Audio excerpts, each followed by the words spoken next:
કેમ છો મિત્રો? Good evening. અને અમે આવી ગયા છીએ પાછા આંબા પાણીમાં. અને આંબા પાણી એ આમણિયા ગામમાં આવેલું જ છે અને ત્યાં ઇકો ટુરિઝમ આવેલું છે. અને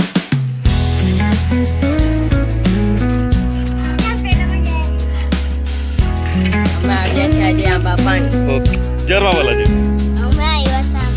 પાણી ગામમાં જે ઇકો ટુરિઝમ છે એ કુદરતી વાતાવરણમાં જંગલોમાં વચ્ચે આવેલું છે અને ફરવા લાયક એક સ્થળ છે. તમે બાળકો ફેમિલીને લઈને તમે અહીં આવી શકો.